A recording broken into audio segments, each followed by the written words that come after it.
Extinguisher असतोच, पण तसे युनिट्स रिस्पॉन्ससाठी आत पण आपण काही सोय करणार का? कारण वेगळ्या वेगळ्या फायरसाठी वेगळ्या वेगळ्या गोष्टी असतात. कधी फोम असतो, कधी पाणी असतं, कधी सँड असते. तर ह्याच्यावर मंत्री महोदय लक्ष देऊन आपले MSRDCचे किंवा गृह खात्याचे हॅझमॅट आणि फायर एक्सटिंग्विशर युनिट्स तयार करणार का? मुळामध्ये ही जी घटना झाली ती घटना झाल्यानंतर सगळ्यात महत्त्वाचं की आपल्या ज्या केंद्रीय कंपन्या आहेत ज्या अशा प्रकारची वाहतूक करतात त्यांच्या इकडे अशा परिस्थितीत सॅल्वेज करण्याकरता जे इक्विपमेंट पाहिजे ते नव्हते.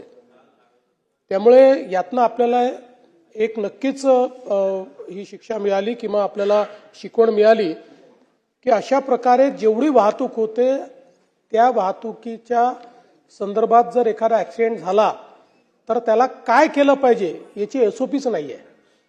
ती इतके वर्ष वाहतूक करणाऱ्या कंपन्यांजवळही नाही आहे आणि आपण तर नवीन आहोत त्यामुळे आपण करण्याचा विषय नाहीये.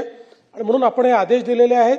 त्या कंपन्यांना देखील आपण सांगितलेलं आहे की जे वाहतूक करतात, कारण यातल्या बहुतांश कंपन्या केंद्र सरकारच्या कंपन्या आहेत, की त्यांनीही अशा प्रकरणी त्यांच्याकडे देखील हे इक्विपमेंट्स असले पाहिजेत रेस्क्यूचे, किंवा अशा पद्धतीनं जर टँकर लीक झाला तर काय करायचं, त्याला लगेच मोकळं कसं करायचं. आणि या परिस्थितीमध्ये पुढची जी एसओपी आहे ती एसओपी काय असली पाहिजे या दोन्ही गोष्टी ठरवण्याचे आदेश देखील आपण त्यांना दिलेले आहेत. महामार्ग अतिशय झपाट्याने आपण सगळीकडे करतोय, रस्त्यांच्या रुंदी होत आहेत, पण त्याचबरोबर तेवढं ट्रॅफिक देखील वाढतंय.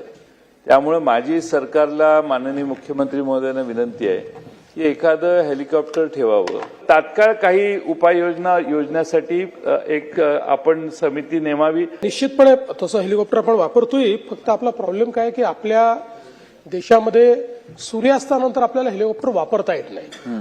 हा आपल्या देशातला एक मेजर प्रॉब्लेम आहे की आपल्याकडे आपण नाईट फ्लाइंग अलाउ केलेलं नाही आणि म्हणून त्याचे कन्स्ट्रेंट आहेत. पण अदरवाईज आपल्याकडे हेलिकॉप्टर उपलब्ध आहे, आपल्याला ते लगेच म्हणजे करता येतं. दुसरं जे आपण सांगितलं ते महत्वाचं आहे की आता आपण मुंबई पुणे एक्सप्रेसवेवर इंटेलिजंट ट्रॅफिक मॅनेजमेंट सिस्टीम लावलेली आहे, ती कार्यरत देखील आहे.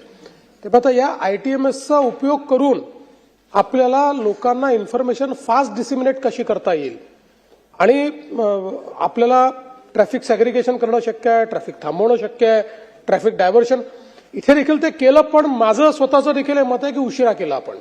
ते जेवढ्या घाईने करणं आवश्यक होतं तेवढ्या घाईने केलं नाही. आणि याला अल्टरनेट रूटही कंजेस्टेड आहे. म्हणजे समजा मुंबई पुण्याला आता काढला आपण अल्टरनेट रूट, पण तो इतका फिरून आहे आणि तो इतका कंजेस्टेड आहे की त्याच्यावरनं पूर्ण ट्रॅफिक याच्यावरचं जाऊ शकत नाही.